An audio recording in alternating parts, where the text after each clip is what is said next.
Our guest today is not only one of the top competition shooters in the world, he works in the Applied Ballistic Lab alongside what you could argue is the godfather of modern ballistics, Mr. Brian Litz, developing experiments. He shoots in excess of 15,000 rounds annually. Today, he shares an absolute wealth of knowledge with us. Fellow MDT shooter, top competitor, all-round amazing person. Ladies and gentlemen, welcome to the show, Mr. Francis Cologne.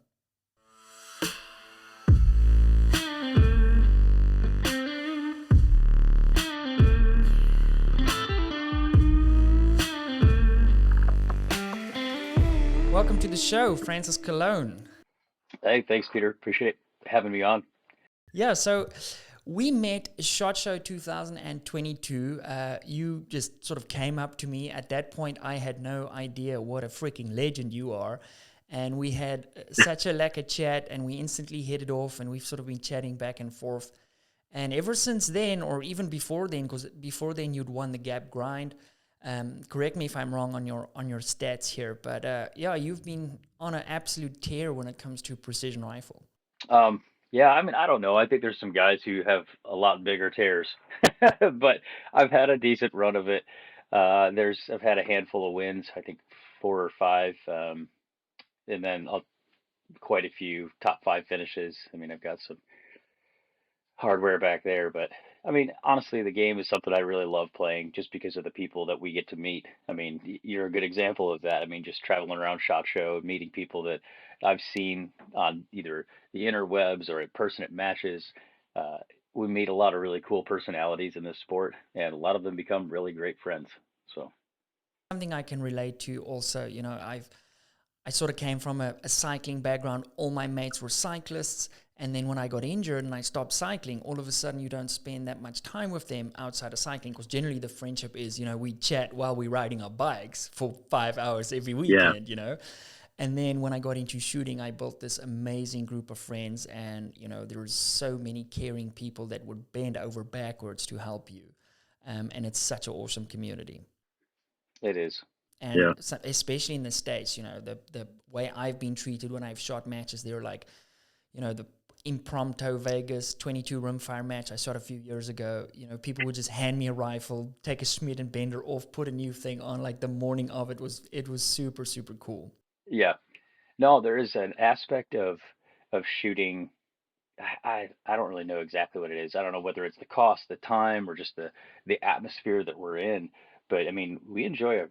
One of my buddies, is like essentially has a quote that I always use of his. It's like we have the best life, and he's not wrong. When you think about what we get to do in this sport, if you're lucky enough to take the time to invest in it and learn and make friendships, you get to travel to places you never expected you would have had a reason to go to.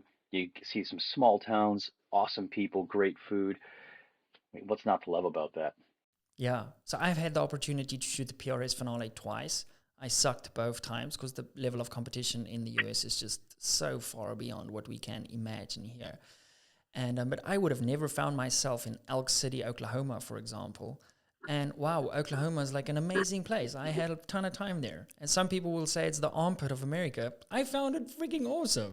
Yeah. Yeah. The only thing you got to watch out for in Oklahoma. Yeah. Yeah. Yeah. In Oklahoma, the only downside are those little goat heads, those little spiky burrs that you get. Oh my gosh. Yeah. I'm sure you have something similar over there, but they're really bad. They find their way into places. Yeah, we have the exact same thing here, but Oklahoma is just on another level. So what I thought is perhaps give us some background. How did you sort of, what is your, okay, so currently you work for Applied Ballistics alongside Mr. Brian Litz. That's correct? Yes. Yeah, that's right. I work as a project manager there. So honestly, it's a pretty diverse role between marketing, working on the Science of Accuracy Academy, which is the portal that we have with basically, podcasts and videos, tips, and tools that are designed to help shooters do more downrange. If you want to learn about ballistics, that's a great place to do it. If you want to understand more about a specific projectile or just understand like how to the mindset and preparation around matches or shooting competitively, the podcast covers that. So it's that's one part of the project or one part of what I do. I also work in the lab and work designing and working around experiments to test things like BC, um, and projects and experiments that shooters want to know about. So from how twist rate affects, your projectile stability and running various twists to testing different new projectiles. It's across the board. There's between our Phantom camera, our radar, and the other equipment that we have in the lab, where there's not much we're not able to test now and really get to the bottom of what matters.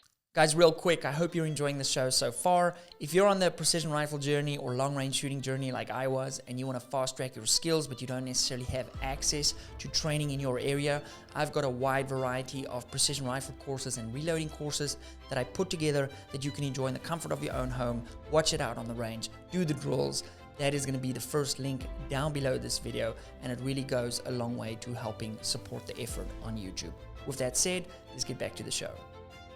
That's super cool. One of the things I highly appreciate that you guys at Applied Ballistics do is the fact that you can test stuff properly that the average shooter cannot afford to test properly.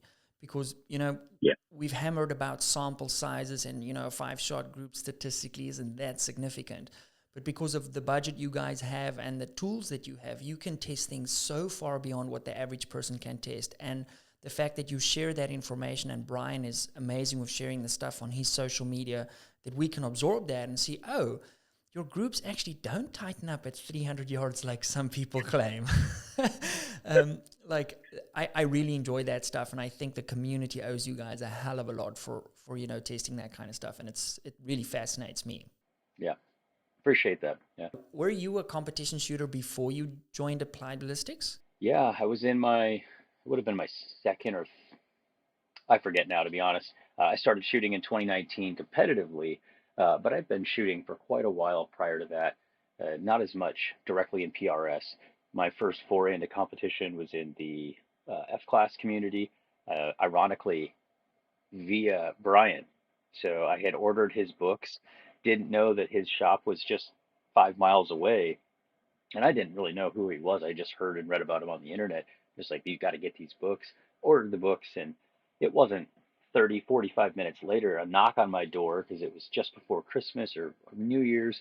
And lo and behold, Brian's dad was like, "Hey, did you order some books?" Which caught me way off guard because I was expecting them to show up in a week. So I'm just in pajamas and coffee, and we're just getting ready to do the holiday thing. And suddenly, "Hey, got your books here." I mean, it was kind of funny. It was almost cartoonish. They were like, "Yeah, come on up and shoot with us." So I spent some time up there in like 2015, 2016 doing a little bit of F-class practice, shot 1 or 2 matches. It just didn't suit me. So then I switched gears after a few years and went to PRS side on 1 days and immediately knew that was for me. So went to 2 days right after that, and here we are. I had a very similar experience to yours, except my F class was shooting pistol matches, and then when I shot my first precision rifle match, I was like, "Oh, this is my jam." It just the technical aspect of it, the excitement aspect. Your heart rate gets up a little bit. You got to move. Let's be honest, it's pretty freaking cool. Also, have like super kitted out rifles. It's a cool sport. The one downside with our sport, it's obviously very expensive. Especially if you're competing at a high level and trying to train. There are obviously ways we can go around that, and that's something I want to circle back to in a little bit. But the barrier to entry could be quite high. How do you feel about sort of, if you had to quickly put together off the top of your head, like a sort of entry-level build for somebody? My advice is always Howa 6.5 Creed, XRS, and then some kind of 5 to 25 first focal plane budget-friendly optic. Like I'm obviously Vortex through and through, and I know you shoot for Leopold, but sort of Strike Eagle vibe, that price point. It really doesn't matter. The scope's not going to make or break the match. We know this. What's your advice? Yeah, I mean, it's funny. You took the words out of my mouth. My first rifle was a Howa 6.5 Creedmoor. My first big, it was actually a Howa 300, Weatherby, but it was a 308. 308, then went to 6.5, both in Howas. I ended up building 3 of those, and from there jumped off into the custom rifle world. But you're absolutely right. Between the Tikka actions, you can't go wrong with the Tikka. But if you start with something like a Howa, those are arguably the most affordable barreled actions you can buy anywhere, and they shoot incredibly well. They'll last you at least a couple years if you're not wearing out the barrel. But you're going to get everything you need and then some out of a Howa action and or like a Tika. From there, Ruger. I don't know how big the Ruger presence is, in your area, but the Ruger precision rifle is also a really good option. They're getting a little bit more expensive here even, but they also are very good rifles. Yeah. So My find first something rifle that was a you Ruger want. RPR. Yeah, yeah. There, it's one where I would tell anybody who's listening, find the rifle you can afford. Period. Full stop. And if it has a detachable box mag, you're off to the races. Find a good scope.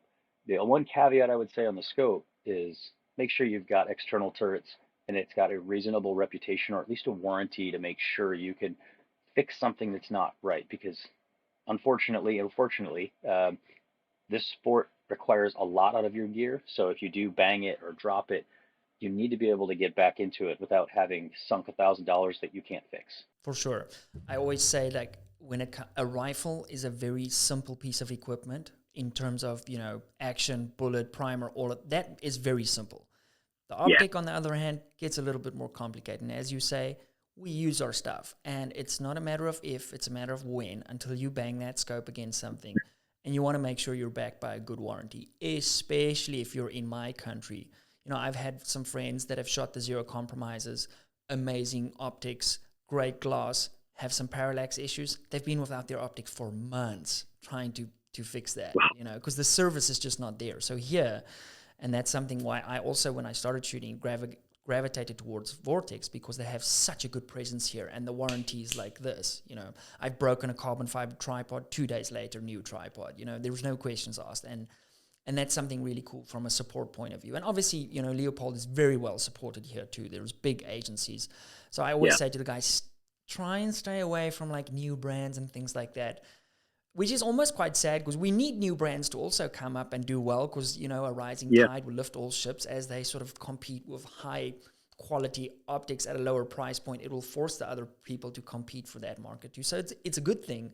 But from a consumer point of view, I always like, it's sort of a bit of a catch-22, if you know what I'm saying. I do.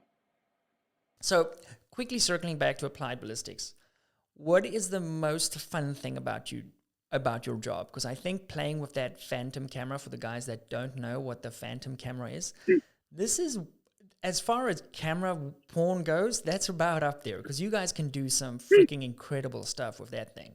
Yeah.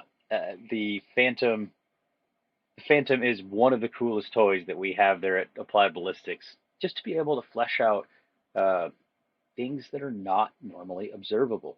The hallmark of science, as Brian always says, is repeatability. If we're able to test something and see it again, and we can then predict it, it gives us a good measure of comfort that we're on the right track with what we see and what the measured outcomes are. The Phantom is a little bit different. It's qualitative in some senses, um, in that sometimes seeing is believing, but seeing doesn't always tell you the whole story. You need some sort of measurement around it. And there are some tools built in that let us measure certain aspects of how projectiles exit the bore, or characteristics of recoil, and some other cool tricks that we can use, like from between Schlieren and some long range telephoto lenses that let us see areas of a projectile in flight that's just, there is no other way to see it.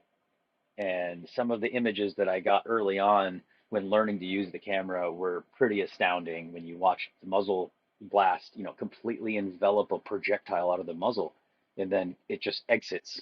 Like it's pretty wild. And when you think about it from a ballistic standpoint and how those interactions happen, it really gets the gears turning so that you question or say, are we seeing the whole picture here, or do we really have a complete understanding of this? So it's a lot of fun. Yeah, 200 is 1,000 frames a second is the low end of that camera, meaning we can go much lower, but that's usually where we're approximately at. But we can go upwards of nearly a million to over a million, depending on the mode we use. So in layman's terms, every second is divided into 1 million little slices. If we had to sort of those paper flip Correct. books, there'd be a million of those in a second. It's incredible. And what people often don't realize is the computing power you need to actually capture that information. Yeah, the camera's got a heck of a processor on it. It does a lot of the heavy lifting, but the bigger challenge is actually getting those files onto something that you can do something else with them. They take an incredible amount of memory, local memory and storage in order to just watch one video. Can Um, imagine. I'm trying to remember how long it actually is, but effectively, I know there was a certain clip that we took that I tried watching start to finish just to see what it was like in quote real time at something close to 250,000 frames. The average frame rate is 24 frames per second for like a standard movie. So that means per second you're getting 24 frames. In 1 second, we can capture over 250,000 frames. So it takes 100,000 second, or well, it would be 10,000 seconds to get to that point, correct? Um, which is a lot of seconds. If you wanted to watch just that 1 second clip, it'll take you 10,000 seconds. That's why we also see the guys at the, when they're doing these long or high speed camera, there's always a guy standing like record and stop it like immediately afterwards because you want to record as little as Yeah. possible. Yeah. Hmm. So I asked some of my friends because I told them I was going to come on here, some of my Patreon members, and I got a few questions that we'll sort of weave in here if you don't mind. One of the Sure. questions was that I found quite funny, and it'll be interesting to see your response, but how did you get good, in air quotes, so fast? Oh, wow. I wish I had a really good answer for this. Um, I guess I'll break it down a little bit.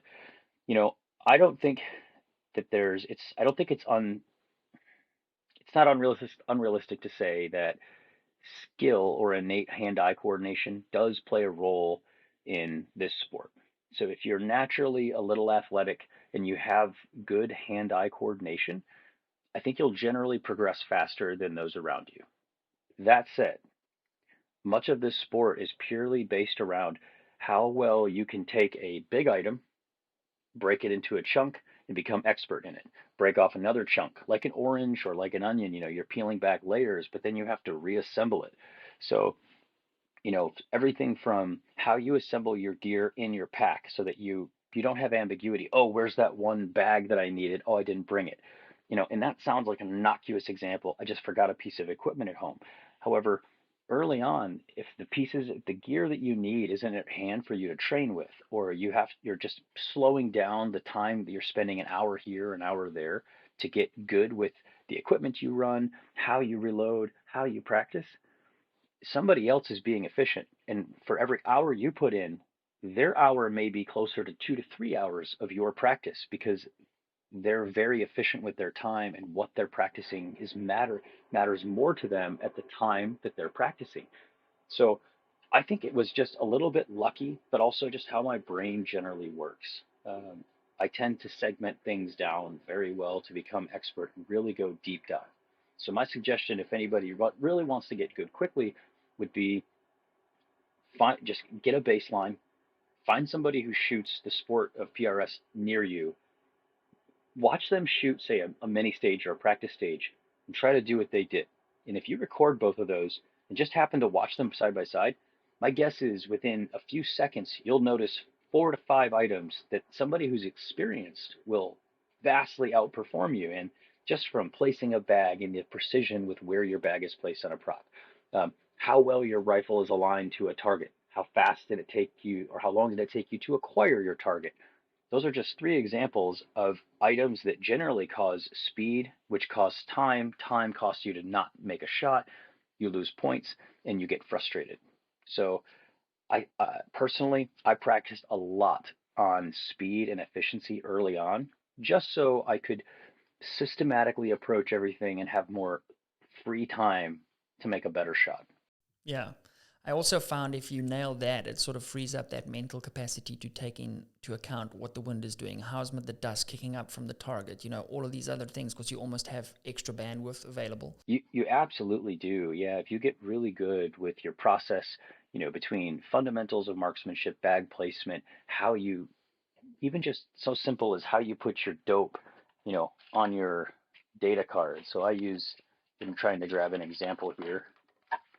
I use these little data card holders. They're just little business card sleeves, more or less. and I use blank business cards. And early on, I struggled to keep my like stage data in a consistent format. So I made this little template, which is just, I don't know, you can kind of see it there. It's, this is your target identifier column. Then you'd have the solution for elevation. And below that, these are 4 or 5 win brackets that you can use. I didn't want to have to process those things. I wanted to focus on making good shots. So I simply just wrote it down and would have a very familiar way of looking at my data. This simple tool is arguably one of the reasons why you could progress very quickly, because we shouldn't have to memorize our dope. But now I can fairly regularly just know I'm supposed to dial this. I still write it down. I still have it marked on my turret, but I've got a triple redundant system so that I don't have to think. I can just focus on that felt good. My NPA is good. I see the wind, look at the mirage. Oh, there's the shot. Make a 10th correction to stay on center even more and move on. C'est la vie. Yeah, very cool. Very, very cool. Thanks for sharing that. So you mentioned you practice a lot on, speed and efficiency. So take me through an average session. Francis Cologne heads to the range. What are we taking to the range? Do you take a main match rifle, or are you a training rifle person? From an affordability point of view, it really doesn't make that big of a difference if you're shooting a 223 or a dasher. Pretty much cost the same. Yeah. Yeah, I mean, all said and done, a training rifle is just a redundant rifle that if it's not, I do shoot all identical rifles. I mean, behind me, you can see a couple over my shoulder. I have 3 or 4 identical rifles. The only thing that changes, there's 2 of them that are for matches, and one is sort of getting ready to be a match gun. The other one is my match gun. Then I have a 6.5 Creedmoor and a 223. And I don't really think much about which caliber I'm shooting. I just know that if I'm within about a week or 2 of a match, I'm shooting my match rifle, period. If I've got some time, I'll probably defer more to a heavier recoiling rifle. At least at my stage in training, I generally use the 6.5 Creed. I'll either pull the muzzle brake or take my suppressor off and just use the suppressor component so that I don't have the muzzle adapter component, because the 419 Maverick has a small muzzle brake out the front that makes it act like a suppressor with a muzzle brake. When I train, I like to have a little bit, I want to stress my fundamentals, right? So what's a day look like? I'm bringing my match kit in its entirety to the range. Again, if you're not prepared and you don't have everything you can train with, you're not ready to go. Um, 2, I'll have usually about 50 rounds of ammo. And that may not sound like a lot, but I don't actually want early on, or at least for most people, I wouldn't want you training with lots of rounds, because volume doesn't make good practice. Perfect volume practice makes good practice, and perfect practice is far better than any kind of volume based practice. So to me, it'll be about 3 to 5 to 1. And that means for every dry fire run that I make on a prop, I will send one. For every 3 dry fire runs, I'm making 1 live fire run. So let's say I wanted to practice the skill stage. I would rehearse it 3 to 5 times on a small target at distance for speed, dry fire only. And then after I feel like I've gone as fast as I can, I'll switch over and move to pure speed live fire. And it might be a little bit bigger target. Okay. Then I'll switch gears and I'll go into precision mode. So I then, instead of training speed, and when I say speed, speed to me doesn't mean how fast I can run my bolt and smash my trigger. Speed means how well I can get to a prop, place a bag, get a rifle on it, identify the target, and then work on a transition from left to right on the barricade with no additional foot movements. Um, if I want to go from, say, if you're familiar with the PRS skill stage and the listeners, it's simply a sort of A-frame style barricade, low positions on the right and left, sort of standing positions in the middle. Uh, I will run that now in practice in the mid to low 20s at my fastest runs, just to stay up to speed. But then under precision, I'm working purely for speed on footfalls left and right, so that if I move 1 foot, when it hits the ground, it's exactly where it needs to be in relation to the next shooting position. Because you can actually do this pretty simply. If you just time how long it takes you to move your foot, physically a foot, from a few inches, it's actually about the same time to move it an inch as it is to move it a foot. So no matter how small the adjustment you think you're making is, it's costing you time. So the fewer adjustments I have to make to my body, the less time I'm wasting, the more efficient I am, and the more time I have to do all the other things that are way more important. Yeah, I always say move quickly and then shoot slowly. Yes, What you're exactly. saying is exactly that sort of, adage, marginal gains. If you can cut out all those little unnecessary movements. And I've been preaching this for like since I started the YouTube channel, like video yourself. That's literally how my channel started. I videoed myself so that I could watch it back and get better. And I started uploading the videos and people started watching them, and fast forward, here we are. And it's amazing the nonsense you see yourself doing when you're videoing it, but in your head you're going like, oh, I crushed it, but you're missing your bolt, or you're doing silly little things that you can pick up on after the fact. So very, very Yeah. cool. And it's amazing how like all of the top shooters, we've all got that. I don't want to put myself obviously in your book. You guys are on another planet, but that sort of mindset of figuring out what is the only thing that I need to do in order to accomplish the task. Because at the end of the day, it's a sport, but there's a large game element to this too, and we need to be as efficient as possible to score points, because it's about the points.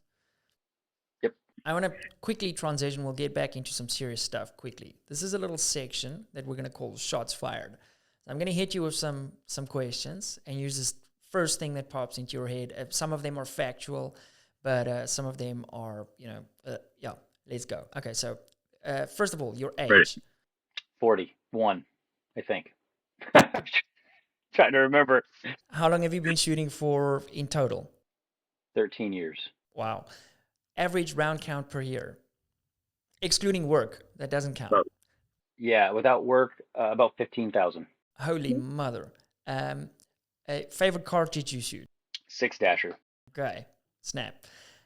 Favorite match you've ever shot? Ooh. Gap grind.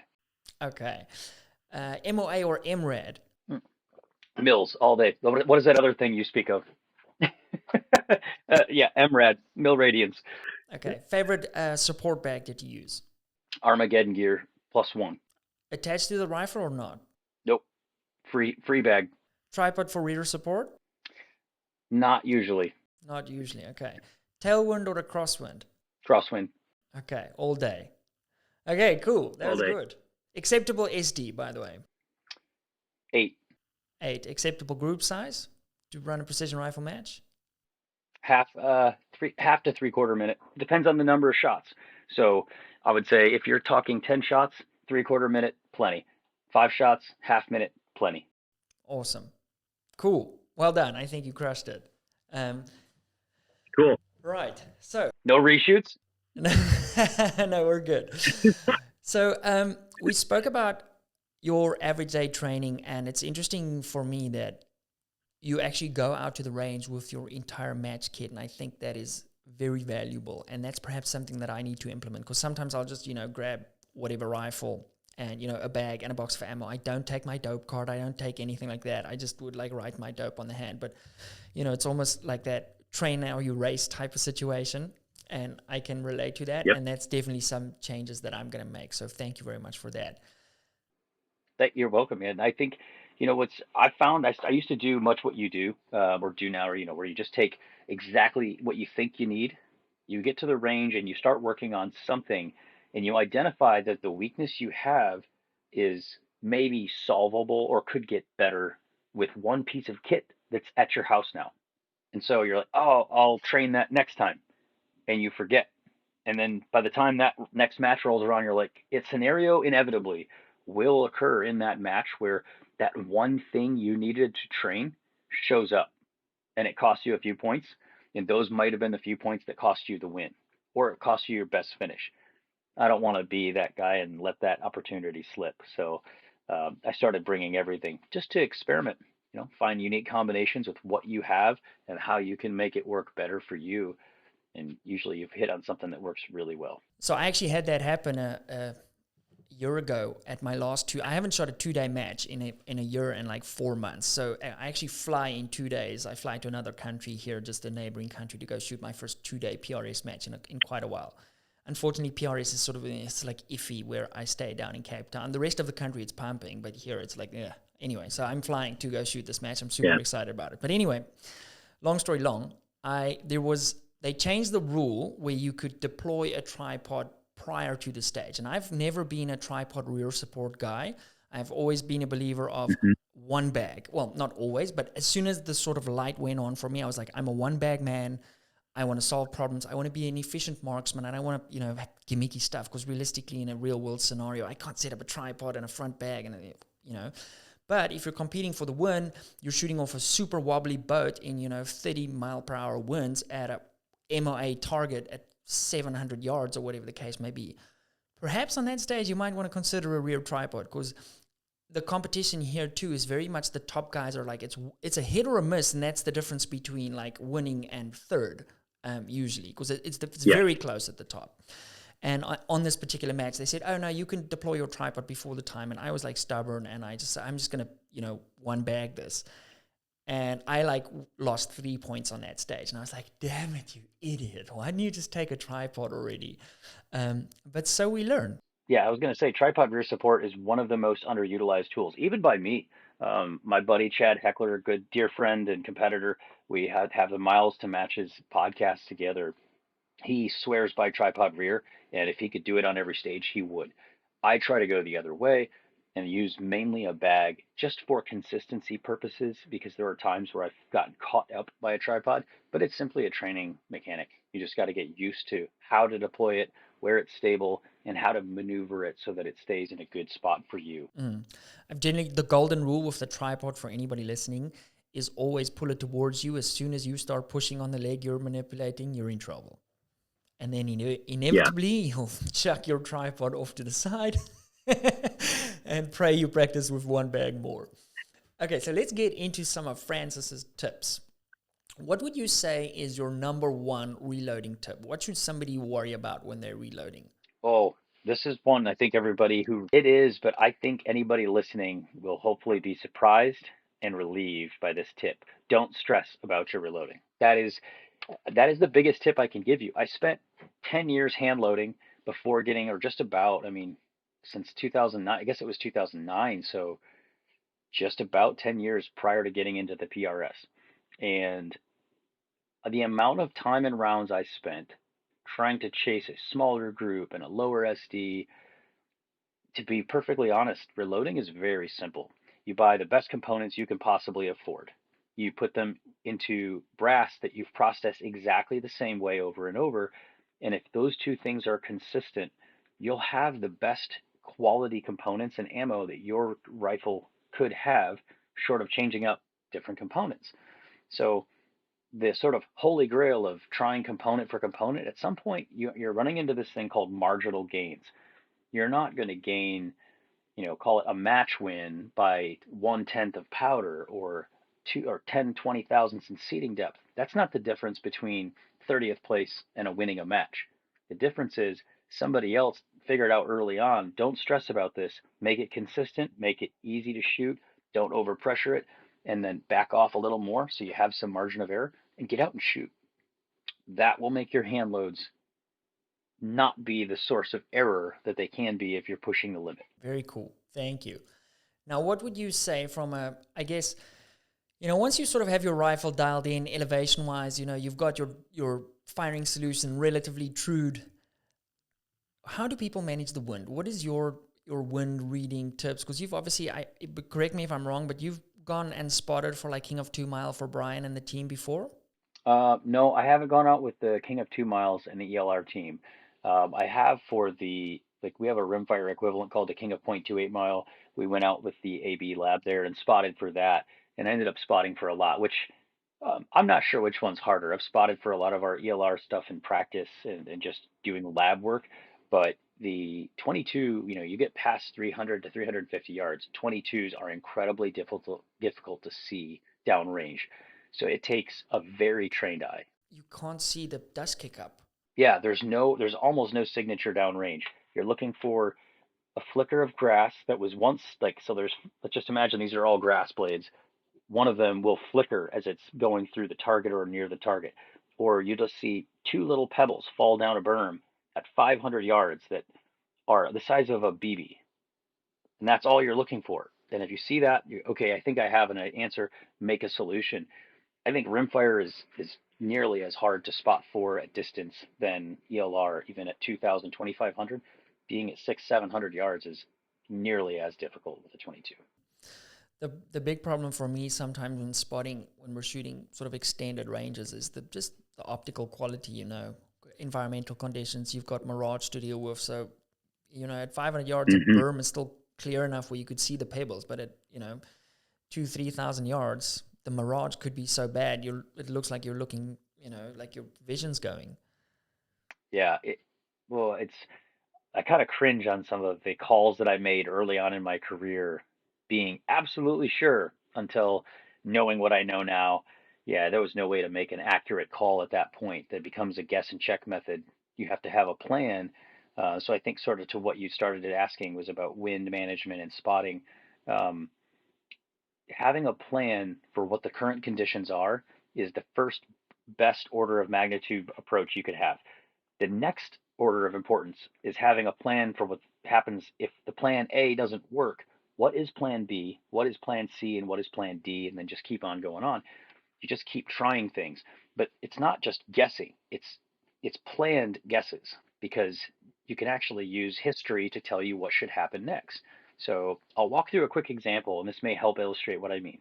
Let's say you have a 10-mile-an-hour wind from right to left, but it's going up and down some amount. I don't know. Your hold at some distance is, you think, 1 mil. You From that point you send a mil and you see nothing. What do you do? A lot of people would say, "Well, I'd try something else." Well, I know for a fact that most amateurs don't try something else. They put that round right in the same hole, thinking that one would just magically hit. However, when you watch most of the professionals shoot in, the PRS circuit, or the guys who are really experienced in ELR, they'll make a change that's subtle, but at least 3/4 to 100% the width of the target. Because when you think about it, if you're aiming at the center of a target, and I'll just use this little white piece of paper, this little backer board as an example, because it's easy to identify. If I put my reticle here and shoot, and the bullet misses somewhere out here. We don't know where it is, but it's somewhere in this vicinity. Aiming here is the easiest way to miss again. So we'll just take the width of the target, move it out to the outside, send another round, and then it goes from here to, say, here, where maybe we do see a splash. Now we have more information, then we just measure it, put that on the center, send it again. Um, the rule of thumb is, when in doubt, at least here, there's a couple of different ranges. You have to decide this for your range. When I'm in, call it square ranges that are tree lined, if I don't see an impact or a call, I assume I'm high and slightly upwind. I had too much wind, or I'm slightly high. So I generally will favor down about a third on the target and hold less wind, usually half or whatever, 3/4 the width of the target to a full target. And if conversely, I'm in open terrain and I make a wind call, I don't see any impact, I will generally hedge up and go to more wind first. If that still misses, I then go to the opposite and go the same, from here's my normal solution. I'll go upwind some amount. Oh, that wasn't enough. Go downwind. Okay, that hit. And now I can start to put linkages to the conditions and how to hit a target. You don't usually always want to go up. You don't always want to go down. You want to keep bracketing on either side, so you're kind of leapfrogging around a high wind or a low wind call. You got to give yourself a chance. Yes, you do. There's nothing worse than sending the first shot and not seeing anything, and you go like, "Oh boy!" Especially because some of the matches here, you only have 2 shots at a target. So if your next one's like, "Oh crap," 50-50. Yeah. Was it above the wind or below the wind? Yeah, if I see, so actually, just to make sure people know this might be one of the more important tips. If you send a shot and you see nothing, your first instinct, like the very first thing you do, look at your turret, roll it to 0, and roll it back to your dope. New shooters will tend to either forget to have come to a stage with their dope rolled on. And if you see nothing, it's just as likely that you sent one in the dirt 150, 200 yards away and the target's 600. That's out of your field of view. You won't know it. So if you don't see anything at all, roll it to 0, and then come right back to your dope. And you can do it in about 2 seconds. It's just to verify that you are actually on your 0, you're not a rev off, and that you have the right amount of dope dialed into your gun. So that's a good step because it doesn't hurt anything. It takes about a second. It also gives you time to relax, rebuild, and not, exit the freak out mode, so to speak. You don't want your mind just going crazy. It's a good thing about having a zero stop where you could just go dial until you hit that thing. Because I often see guys that, especially when we do these long range prone matches, that'll go second revolution and they'll just go like 5 clicks back to 0. And then the next stage they go, Yeah. and it's a bummer. It could be dangerous. Luckily, there was a massive mountain behind us, so we're good on that front. So talk us through. You got it covered, yeah. Yeah, talk us through your match setup. So you mentioned you're running an Area 419 Maverick suppressor with the muzzle brake on the front, 6-dasher. What you're sort of running for barrels, optics, chassis, triggers, the whole situation, please. Okay. I shoot for Team MDT. I run the MDT ACC Elite. It's the newest product from MDT. Where can we buy those? It was cool to be a part of. Oh, MDTtech.com. Yeah. Cool. Thanks. Well, I'll have to check it out. Yeah. It should. It's nice. Yeah, I see the one behind you there. That looks like that's the Elite. But I shoot the MDT ACC Elite. Being a part of that testing and development process was incredible. It is purpose-built as a premier match chassis. Full stop. There are no compromises built into that system. And it's because the original system was extremely good, but there were some areas that we, at the top levels, the team really felt we could make improvements upon. So we sent a lot of that feedback in, and it was nearly 2 years to develop that chassis. And I think to a lot of people, watching and looking outwardly, they would say, man, how does it take you 2 years to just come up with a piece of metal that holds a barreled action? Well, the answer is all the details that all of the guys at the top in the United States and across the country have put into, we like to do this, we need this type of balance, we need this amount of adjustability, the grip angle, how does it interface with your shoulder? I mean, there was no detail left unchecked in this development process. So I shoot the MDT ACC Elite. I use Bartlein barrels. My optics are the Leupold Mark V series, which I run with the PR2 reticle. It's a quarter mil based reticle, so it's a little faster to engage. Interesting. Wind call. Quarter mil. Yeah, and I thought the same thing initially. I was looking at the reticle, and I really went, man, I guess I thought I shouldn't be breaking, let's call it quarters versus whole numbers. Like there was that whole divisible by 10 tenths rule, and that was the reason I got rid of MOA, so to speak. Well, in this case, the quarters actually work out mathematically, and this was one of the reasons why ultimately I went, this is for me. Most of our targets in the US are approximately 0.5 mil wide, so half a mil. That means if I put something on center at half mil target and I miss, all I have to do is skip a line, put that on center, send it. And that is the correct bracket to guess the next wind call if you didn't have any feedback. And to me, that was extremely intuitive. So I love it. It's super easy to see through, helps me get more shots downrange. I've often said So, if I wasn't shooting what for else do we have? Vortex, I'd be shooting Leopolds because they're beautiful optics. The glass is amazing. Yeah, and for us, they're entirely made in the U.S. They're a fantastic company out of Oregon, so it is an absolutely cool company to work with. I'll say it that way. They have a reputation that precedes them with a legacy that goes back well into the 50s and 60s. So it's really cool to be a part of that team and a part of that organization. On top of optics, triggers, I run TriggerTech triggers. Single, double? All I run is the TriggerTech Diamond, a single stage. I run the single stage Pro Curve by TriggerTech exclusively. I've tried a lot of different triggers.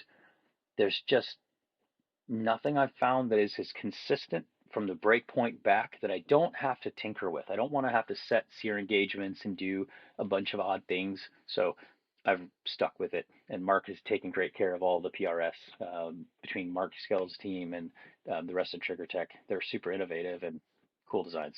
Hey, so we need you, SHOT Show 2024.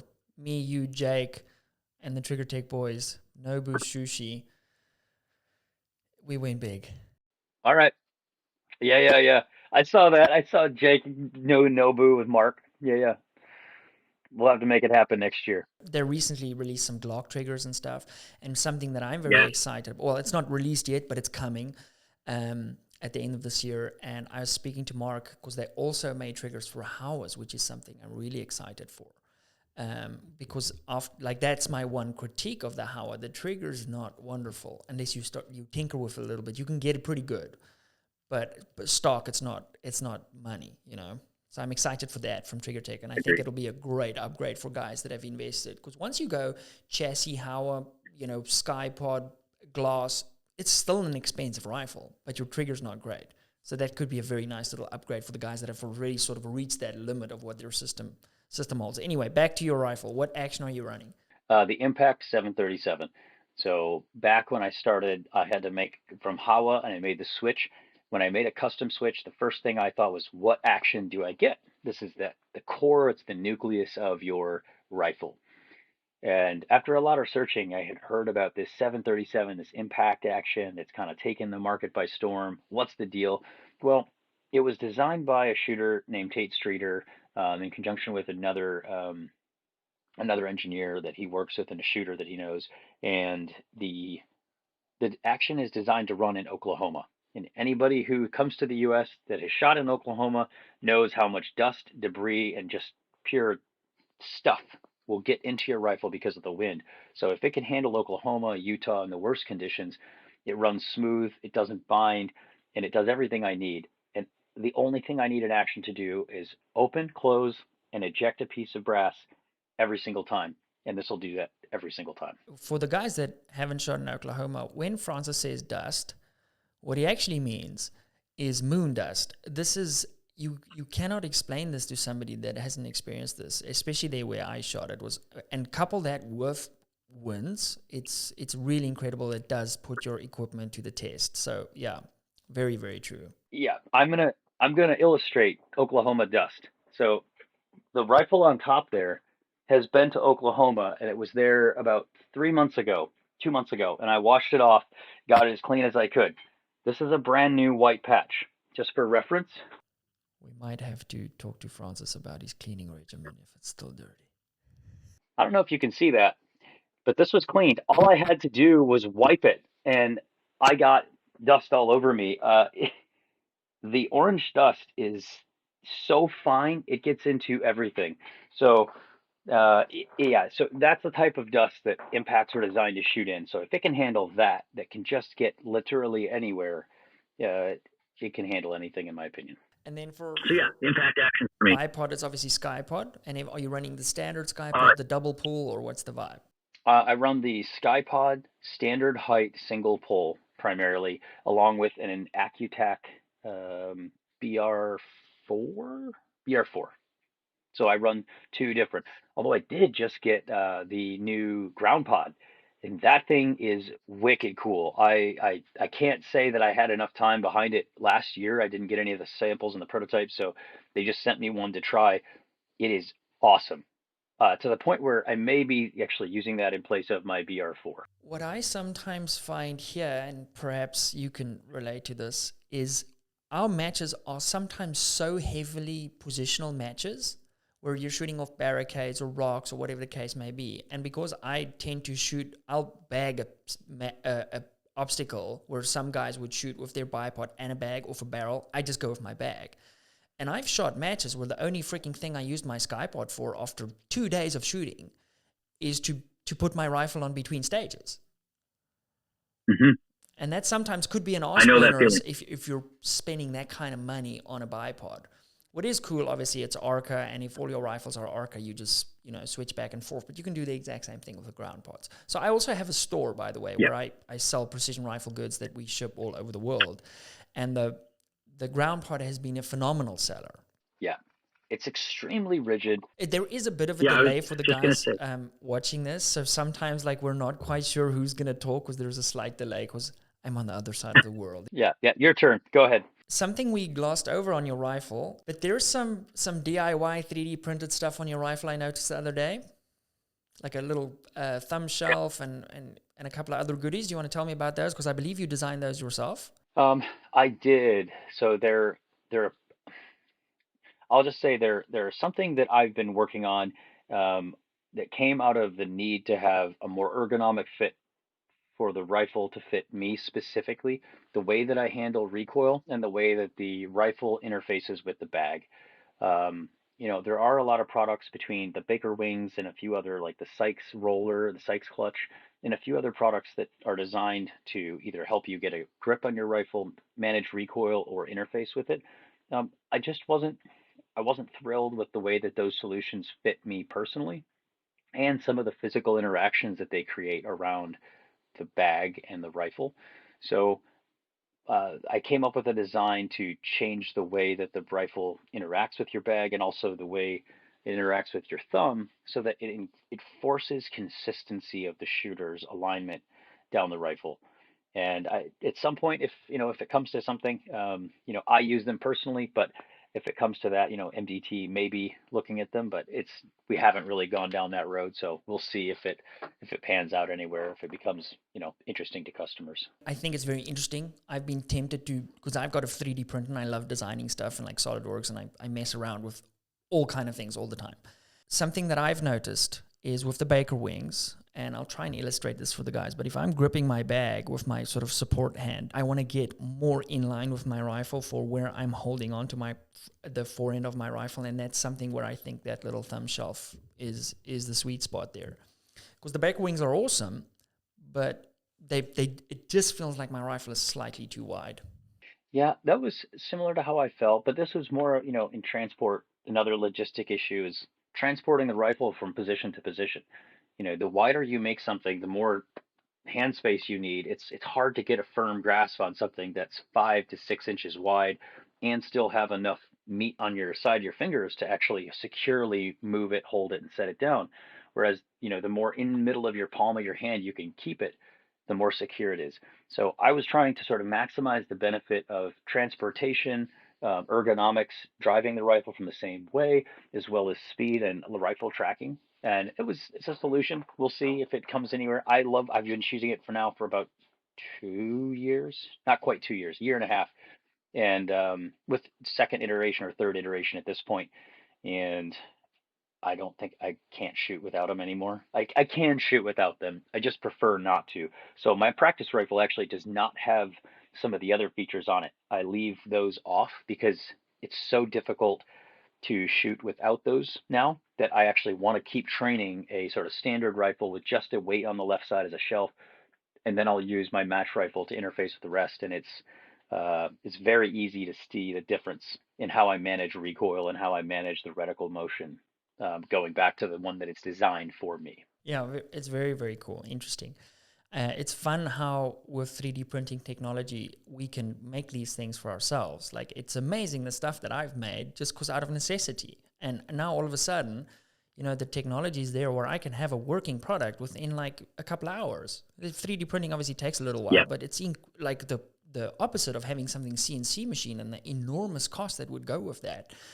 It's just not a viable option to have like multiple iterations of prototypes until you get something that works. So the 3D printing has been an Yeah. absolute game changer.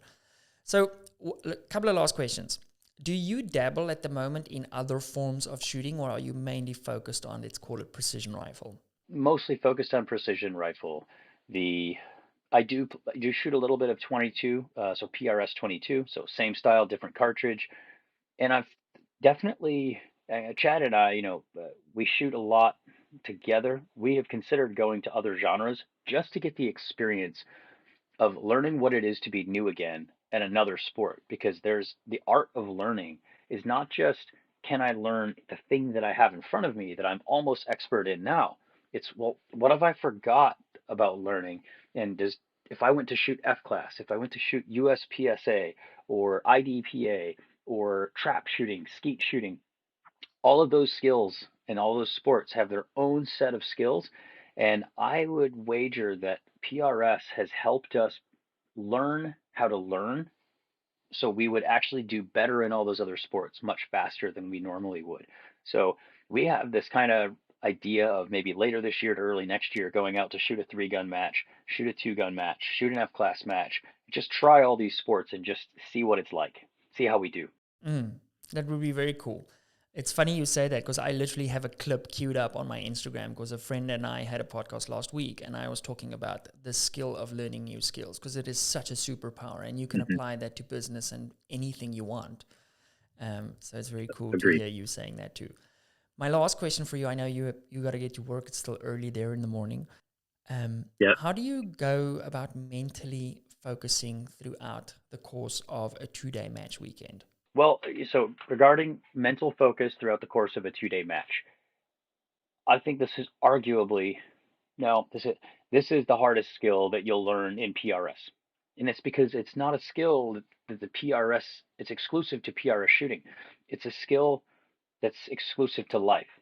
Maintaining focus, not getting frazzled, not getting upset at poor outcomes is extremely difficult even for someone who like I've tried to work, emotion out of my shooting world as much as possible because it doesn't lead to anything positive.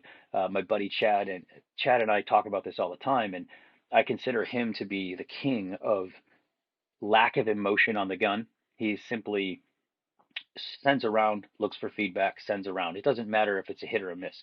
I struggle with that at times, and if the best way that I can tell, at least for me, the way that I stay focused now is using these.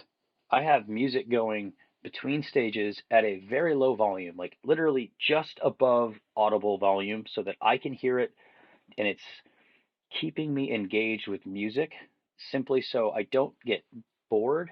I don't get distracted by unnecessary conversation.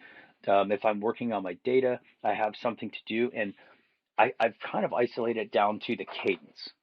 Actually, all the music in my playlist has a very similar cadence of about something that's divisible by 1 beat per second. So there's a 1,000, 1,000, almost a marching step to it at the core beat.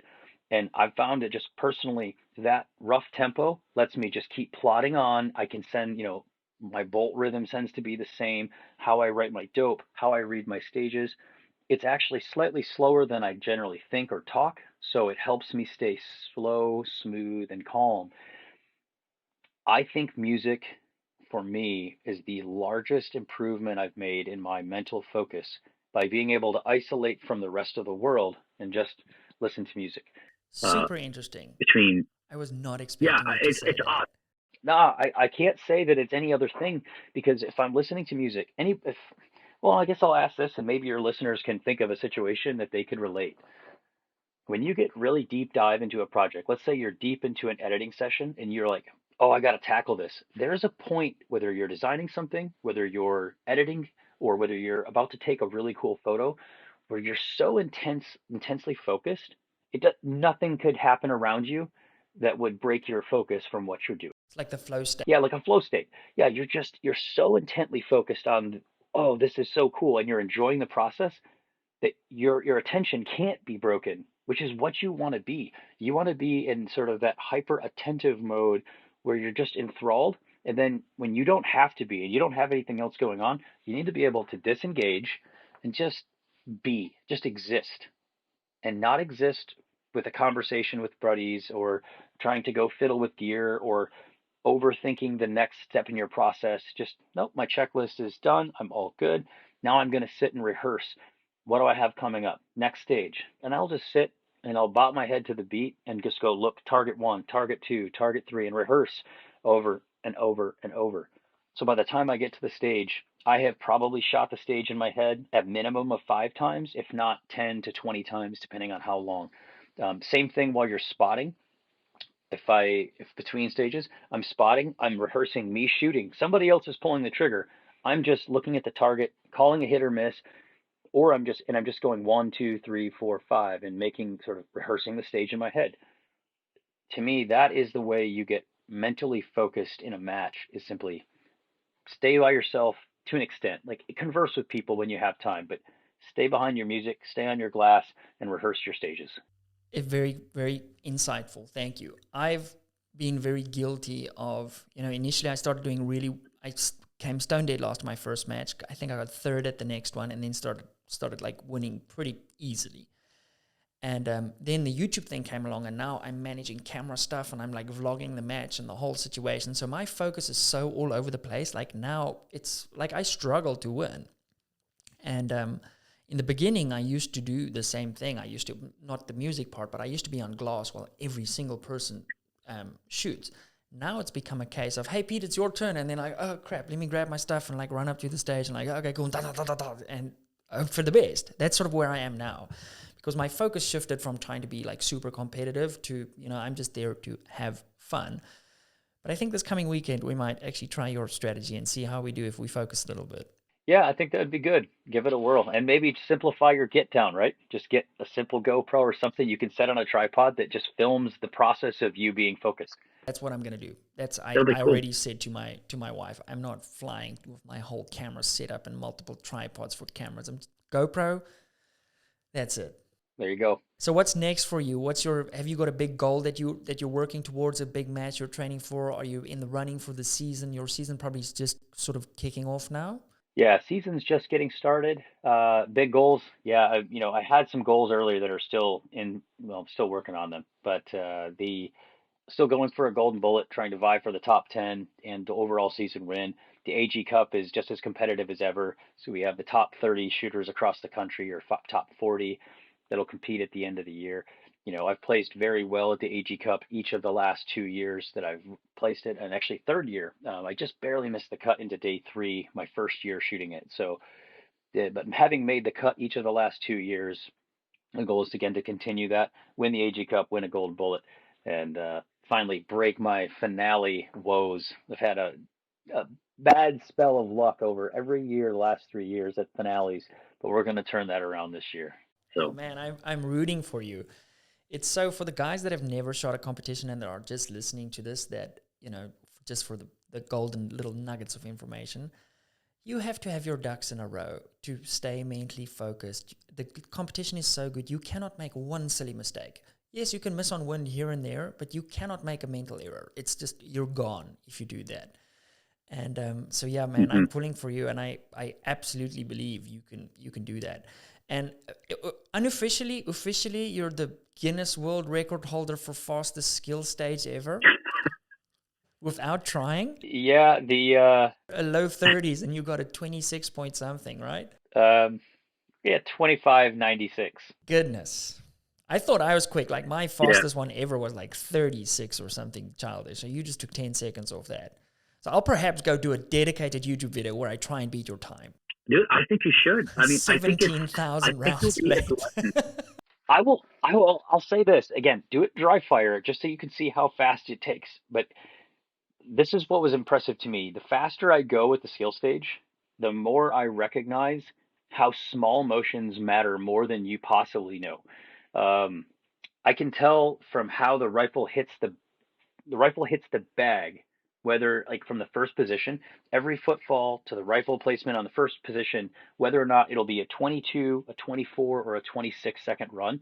Then the transition to position 2, I can tell you, oh, it's going to be a 26. Nope, it's going to be a 29 now, just because of how the bag literally is interfaced into the rifle. If it doesn't set perfect, the first position, I'll say it a different way. 8 shots. If you have just a half second. So you can try stopping a stopwatch at a half second or around a half second, and it's pretty quick. 8 shots at half second is 4 seconds over the course of all those positions. The average foot movement is approximately 1 second. So if you were to simply have 1 extra foot movement per transition, that's 4 positions is 4 seconds, plus 4 seconds on a half second per bolt cycle, breath, finding the target, running your bolt, you name it, any one of those aspects. And you go from a 30 to a 38-second skill stage, or from a 38 to a 46. Even like the so small going things, down like, to having to finesse your foot or finessing the rifle into the bag, like all of those things. And yeah, it's and that's what I love about the sport, that you can break it down into these little sort of micro. It's like, how do you eat an elephant? One bite at a time, right? So you can literally dive as deep as you want to, or you could just be the guy that says, hey, listen, I want to be a better hunter. I'm going to go shoot a couple of matches. Because trust me, guys, if you're if you want to become a proficient shooter, there's no better way to learn than to go to a long-range match or a precision rifle match, because everybody's willing to share their information with you, and you will learn. Like, I took my uncle out shooting. He'd been hunting his entire life, 25 years. One day shooting with me at the range, he learned more about shooting, and he told me this afterwards. He learned more about shooting in one day with me on the range than he has in his whole life messing around by himself. So, and I can say the same. My first match blew my mind because I realized all the stuff that I do not know. And now I'm aware of the things that I do not know. Yep, I 100% agree with you. If you want to learn and you want to learn quickly, the PRS is the place to do it. You'll have some fun, you're going to make new friends, and you're going to have skills and friends that will last you a lifetime. Come out and shoot. I've just launched a new league here in South Africa.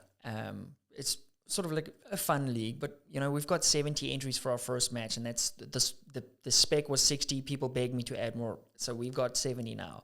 And it's going to be a very relaxed platform, but sort of same vibe, sort of more natural terrain, props, big rocks, those kind of things. And that'll be a good platform for anybody that wants to come learn here in South Africa. And the invite stands. If you ever want to come over this side, Francis, you want to come hunt, we've got amazing hunting, and you won't believe the quality of food and the people we have here in South Africa. So if that's ever on your radar, perhaps chat with Martin from MDT, because I know Martin's chomping at the bit to come over here and do a hunt with me. So yeah, the invite's open, and we'd love to host you here and show you what a braai is. Awesome. And a braai broodjie and our amazing wines we have. Thank you very much for taking the time out of your schedule. And again, thank you very much for all the stuff you guys are doing. You personally on your social media, sharing your Francis Colin PRS on Instagram for the guys. I don't think there's any underscores or anything funny in there, right? Nope, just Francis Cologne PRS. Francis on Instagram, he shares a ton of knowledge. I love the stuff that you show where you're shooting groups of a bipod, then shooting groups of a bag. And from Brian's side and Applied Ballistics, I want to thank you guys for all the effort you put into developing our sport and helping us understand what the hell we can't see. And it really is amazing because now, we've got the tools to our disposal. So thank you very much, and thanks again for coming on the show. I appreciate that so much. My pleasure. Yeah, if another resource would be Miles to Matches. So the podcast they have with Chad Heckler. So another good place for people to check out some tips and tricks, and we've got a whole series in there as well. Fantastic. So anybody listening, please do me a favor, share this podcast. The internet's so against sort of our gun culture. Just me saying that will probably trigger something at YouTube. But share these videos with your mates so we can, help other shooters learn, and a rising tide lifts all ships. And then our sport will be healthier. The companies that support the sport will do better. And it's just better for the whole ecosystem. So on that note, Francis, thank you so much. It's been an absolute pleasure chatting to you. And good luck for the season. Golden Bullet, we're all pulling for you. Thank you.